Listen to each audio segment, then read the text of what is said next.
My dad had recently lost his job and moved us across state to his childhood town. It was a small farming town, not really ideal for anyone wanting to do anything with their life, but we were in a tough spot. My dad claimed he wanted to move back to see his parents more, but we weren't close to them. I knew that it was because housing was so cheap in the area, and it made sense why. Everything was so behind in the times, easily dating back at least 10 years. My sister and I were both in middle school, so you could imagine the transition of changing schools halfway through the year. We were 2 years apart, grade-wise, but 3 years apart in reality. My little sister was very smart for her age, which made things interesting considering that I had to watch after her. Ever since the accident, I had to take on the role of our mother, which is something no 14-year-old should have to do. I don't know what exactly happened, and Dad doesn't like to talk about it, but I pieced enough of it together that our mother's passing was a violent one. I was so young when it happened that it almost feels like a memory that doesn't belong to me. Something merely implanted from someone else's experience. The one thing that got me through such a tough time were my friends, and seeing how I had to leave them. I felt as if I was leaving a part of myself, leaving the safe and familiar harbor for more treacherous seas. The living room was still full of boxes as Sandra and I got ready for school. Our outfits were so mismatched as we tried our luck opening unmarked moving boxes to hopefully find something remotely suitable to wear. All right, guys, let's pick something quick. I need to take you guys to school, and I am already late for work, my dad said defeatedly. Sandra shot me a look before diving back in to retrieve an outfit. What I had on wasn't exactly fashionable, but it would do. Despite all the chaos my life had given me so far, there was one thing I did have to look forward to. I try to be optimistic with most things, and I saw this new chapter in my life as a fresh start. A clean slate that, hopefully, I could try my luck at being popular here. I wasn't popular at my old school, but I think I could be if I had the right start here. Sandra and I hopped in the car, and Dad routed us to school. As we pulled up to the location routed on my dad's phone, he was surprised that the town had a new middle school. One different than the one he went to as a child. Huh, he said. Looks like they got rid of O.P. Evans. The school was rather nice despite the clear setback that the town had on it. The two-store building stood out amidst the old buildings that were in the near area. Man, it's probably a good thing they got rid of that school. That place was old even when I went there. I could see a look on my dad's face as he reminisced of old memories. A slight smile began to crawl across his face. "Aw, man, that's right," he whispered to himself. "You okay, Dad?" Sandra said, front A, back seat. Yeah, I'm good. You guys hop on out and I'll tell you a good scary story when you get home tonight." We jumped out of the car and waved as he took off out of the parking lot. The small crowd of kids funneled their way inside as they were being guided by teachers, and we went to class. As I walked the halls of school, I couldn't help but think what my dad was smiling about. What could his scary story possibly be? It didn't take long for me to forget the morning, as I was doing my best to try to make new friends at school. I wasn't having much luck considering I was probably trying too hard. I did, however, eventually make a small group of friends in one of my drama classes. They were not popular, but we had enough in common that I was able to make it work. It wasn't the outcome I was looking for, but I was just happy to have made a small group of friends. They were all nice, although some of them were kinda weird, but that was fine. I took that win for the day as a smile plastered across my face. The rest of the day after that seemed to fly by. School eventually ended, and I met Sandra outside of the school as we waited for Dad. "Hey, Sandy," I said. "How was your day?" I asked, as a smile still lingered on my face. "Pretty good all around. All my classes have good teachers," she said while nodding. "Did you make any friends? Meet any cute boys?" I egged her on. She brushed briefly, No, not yet," Sandra was as smart as she was shy. We got along pretty well, and she would oftentimes just join my group of friends by association, which I didn't really mind. Normally, something like that would have probably bothered me, but ever since my mom died, I made sure she was included with things. Dad eventually pulled up, clearly tired from work. He faked a smile as we hopped in the car. "Hey girls, how was school?" "It was good. How was work?" I replied. "Work is work," he said while chuckling. He always said that, which made himself laugh, which I found amusing. We pulled out of the parking lot and started driving home when Sandra piped up from the back seat. "Dad, tell us that scary story you mentioned this morning." My dad shot me a look, and that mischievous grin returned. "Oh, do I have a scary story for you?" he said in an eerie voice. "Wait, let me see if I can find the place first." My dad then drove through town, peering down old streets as if he was looking for something. As we drove, he told us this story about his old school he used to attend. How the school O.P. Evans used to be a prison before being turned into a school.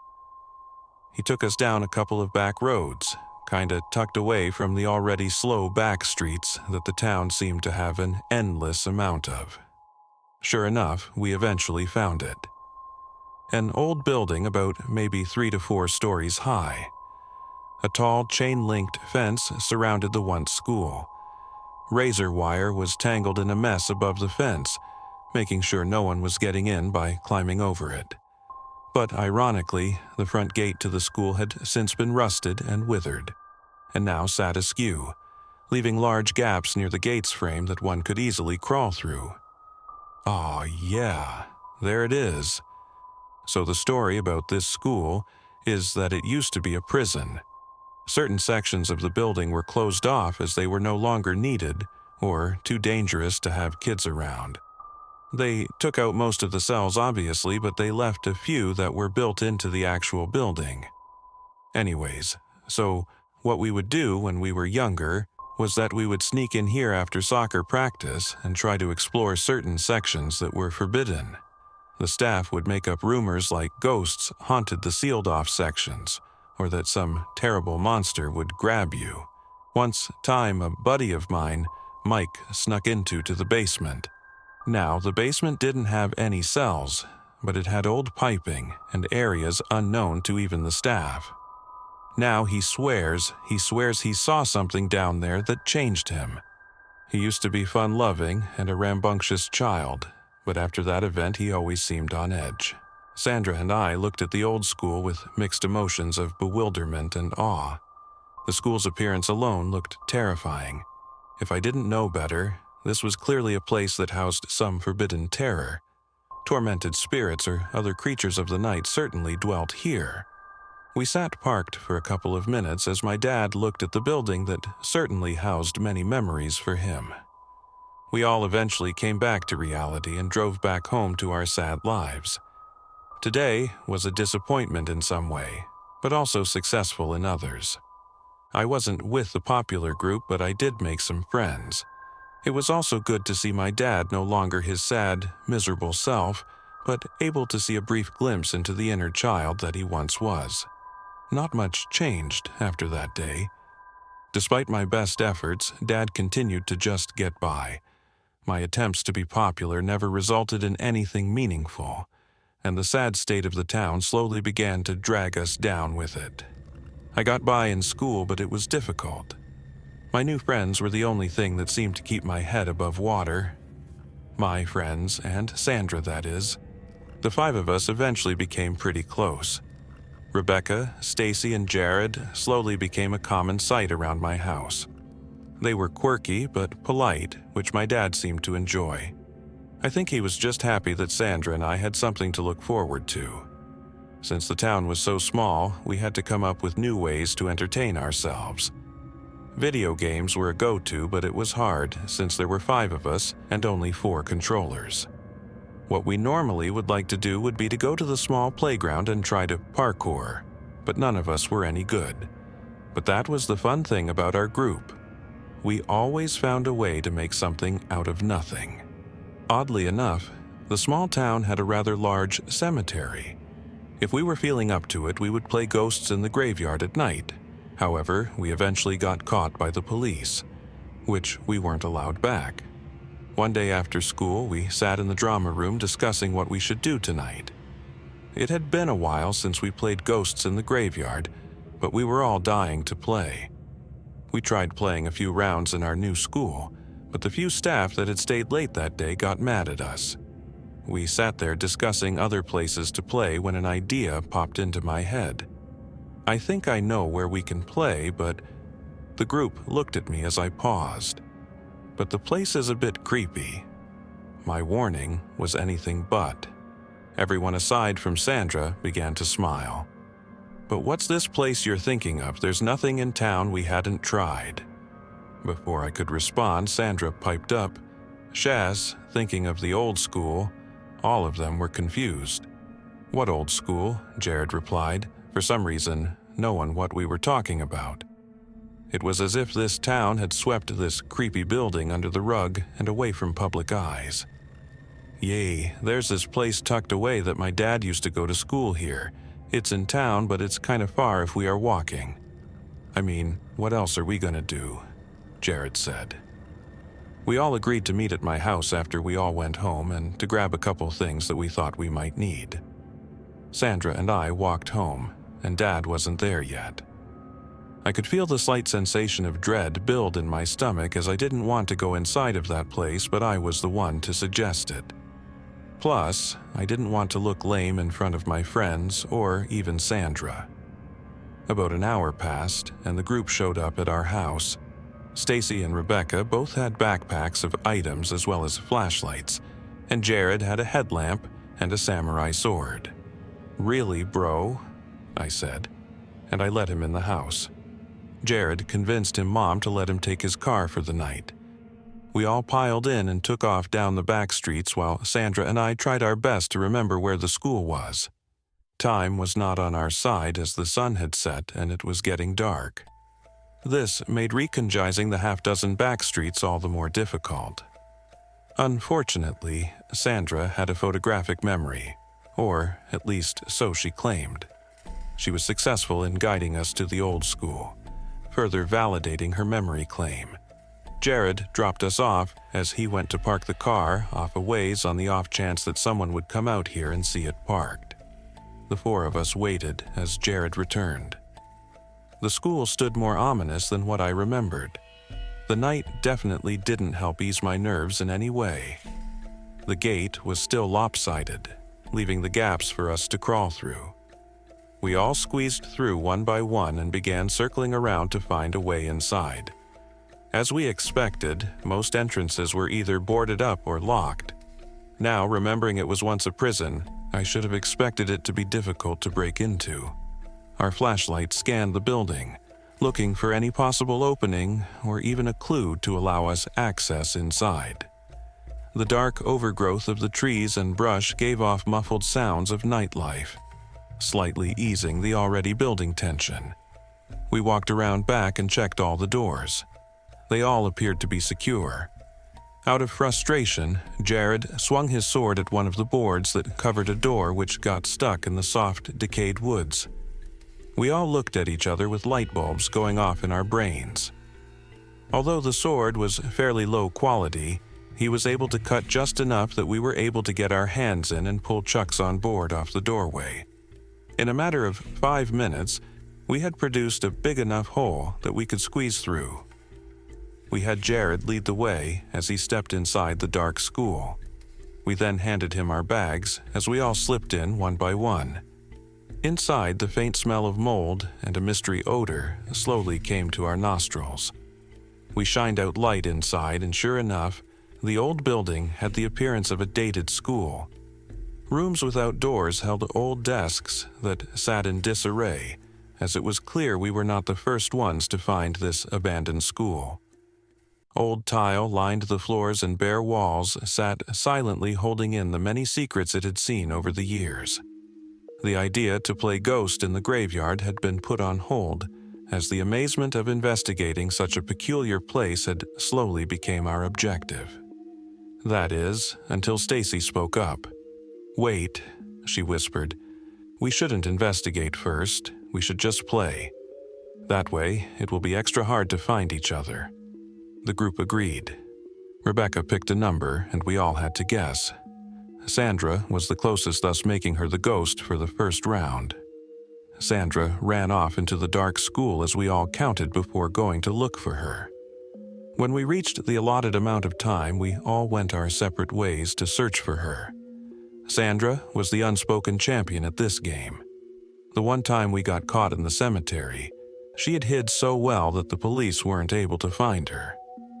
We decided to split up. Stacy and Jared went one direction and Rebecca and I went the other. We found a set of stairs that led to the second story, which we hesitantly went up. The stairs were towards the front of the building. None of the higher-up windows were boarded up, considering no one could reach them from the outside. It was more of the same on the second floor. Some garbage laid on the ground, and occasional teaching materials were seen here and there. For the most part, the school was pretty clean. It was clear that not many people had been here since its closure.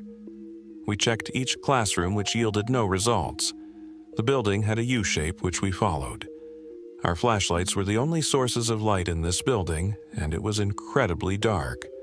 There were streetlights on the road, nor anything outside the school that still worked. The moon wasn't out tonight, making our game especially dark. We spent a good 20 minutes on the second floor inspecting each room for Sandra, while also scoping out a good spot to hide when it was our turn. The shadows casted by our flashlights were ghastly. Every now and then, they would cast what looked like an outline of some shadow person before my eyes were able to make sense of what I was looking at.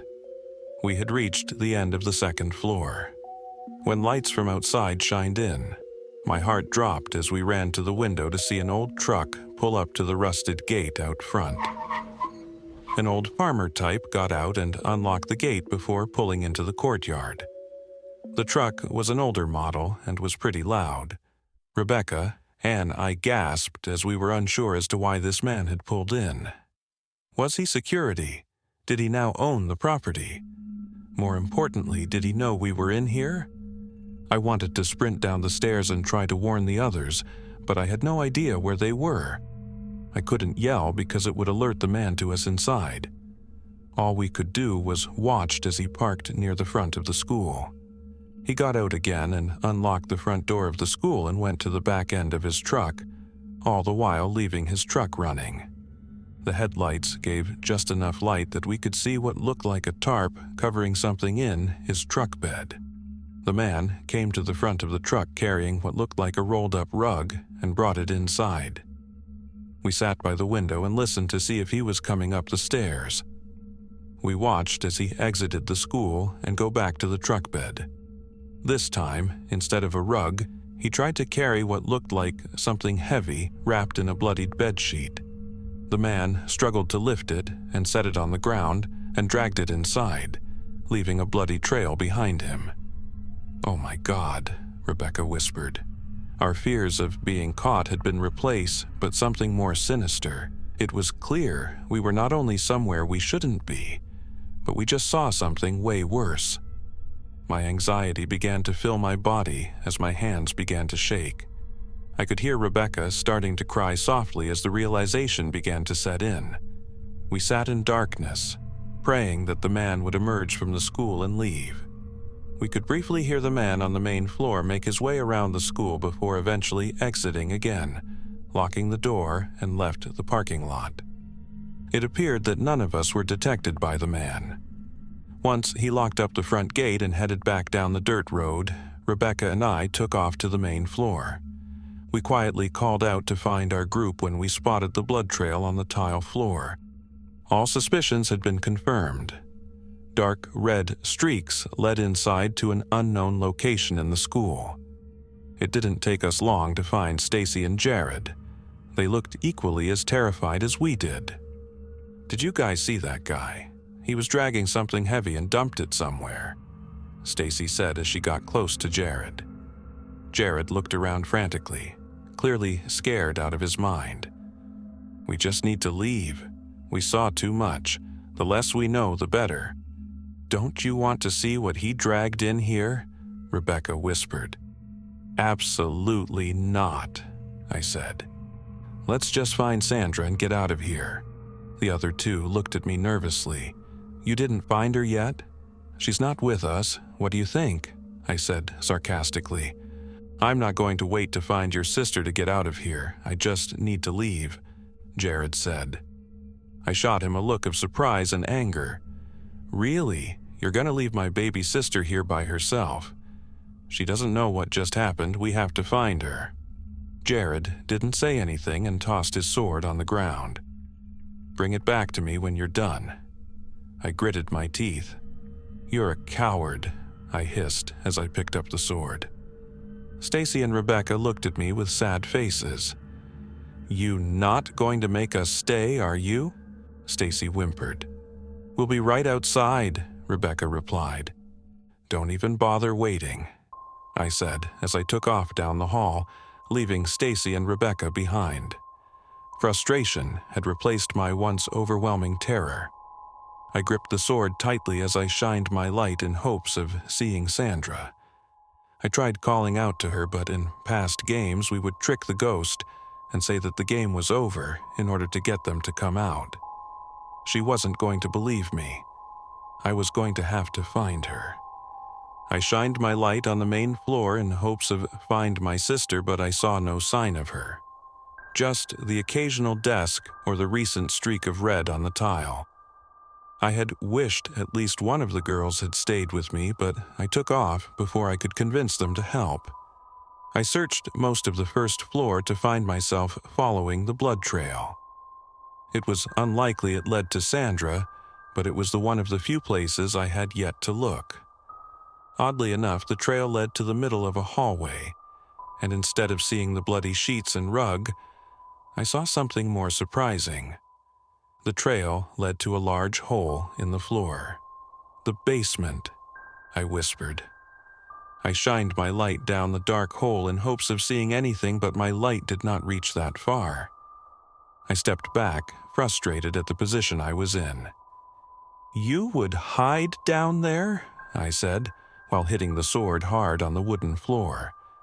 I could hear shuffling down below, and I stepped up to the hole again. Sandra, I called out. The shuffling got closer. I remembered my dad's story about the basement. How, even when he was a kid, the basement was forbidden even for the staff.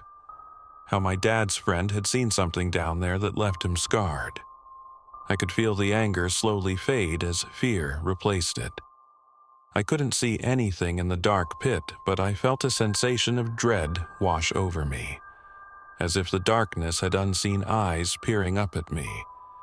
No matter my fear, I wasn't going to leave my sister, one of the only people to have been there for me through my darkest days. I turned back around and started looking for stairs. I checked each classroom, but nothing. I then checked what I assumed to be the front office. I couldn't find any stairs on the main floor, but I did find another hole in the floor, except this time it laid next to a wall. I shined my light down below to see piping lining the wall leading down into the hole, acting like a natural ladder. I couldn't carry both the sword and flashlight, so I dropped the sword down in and started climbing into the hole. I reached the bottom and shined my light around. I wanted to call out, but something about this basement made me want to be quiet. It appeared, wherever I was in some kind of hallway. I picked a random direction and hoped for the best. If Sandra wasn't down here, then I had no idea where to find her. The concrete floor had dust on it, which finally dawned on me that it also had freshly made shoe prints of Sandra. But as I looked at the floor, I saw something unsettling. I saw what looked like footprints also. Large footprints. Whatever was down here with us was really big and wasn't wearing shoes.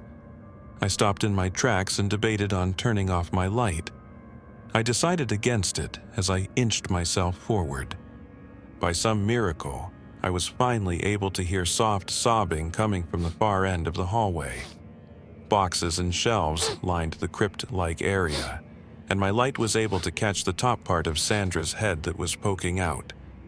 I quickly rushed over and felt a wave of relief embrace me as I saw Sandra sitting behind the box crying. Before I could say anything, Sandra whispered, "It's not her."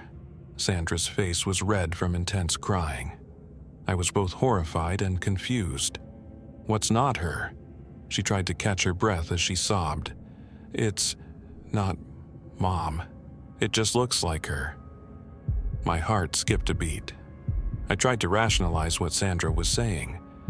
Had she been down here too long and was seeing things, or was there actually someone else down here with us? "We're gonna get you out of here, sweetie," I said soothingly. I pulled her up, and she could barely stand. She was shaking so much. "Here, you hold this," I said while putting the sword into her hand. "All we have to do is follow our steps back to the hole and climb out. It'll be easy." Her crying seemed to intensify, but she clutched the sword, and I pulled her back to the hole I climbed through. We quickly made it back to the hole, but a tall, skinny figure stood in our way. Strains of hair covered its face, but I could see red gums and yellow teeth through it. "I'm here now, don't you miss me," the figure said. Whatever this thing was had immediately disturbed me greatly, and at the same time it sounded exactly like Mom. I was too scared to move, but I spoke. "What are you doing?" "I missed you. I missed both of you." The thing stepped forward, and I could see dark stains around its mouth and neck. The hole was right next to us. I grabbed the sword from Sandra, and she started to frantically climb. I aimed the light at the creature's face, and it lifted a gnarled hand to block the light. I was hurt so bad, but I'm better now. Do you want to see? I glanced behind me and saw that Sandra had cleared the hole. She waited at the top and shined the light down at me. I turned to the creature and noticed that even though it was crouched, it was still taller than me. She began to speak, but out of instinct, I threw the sword at the creature and missed badly. I could briefly see a wide smile emerge as it stood upright, no longer needing to pretend now that I was disarmed. As a last-ditched effort, I hurled my light at the creature's head, and miraculously it connected firmly. The light spun in all directions as it cracked the creature's head, and I began my climb up. Frantic breathing and grunts erupted from the creature. I somehow emerged from the hole, and Sandra pulled me to my feet. We sprinted out of the office area and back to the doorway we had entered from. We didn't glance back, not even once. Sandra and I emerged from the school and kept going till we made it out of the fence. Once we cleared the area, we were able to calm down and take a breath. Sandra was still sobbing when she hugged me tightly, and I fought back tears as we slowly walked home. If you enjoyed this chilling tale, make sure to hit the like button and share it with someone who loves a good scare. Don't forget to subscribe and turn on notifications so you never miss a new story. What did you think about this encounter? Could you face something like that? Let me know in the comments below. And if you have your own scary story you'd like me to narrate, drop it in the comments. Thanks for watching, and remember, sometimes it's better to leave the unknown, unknown.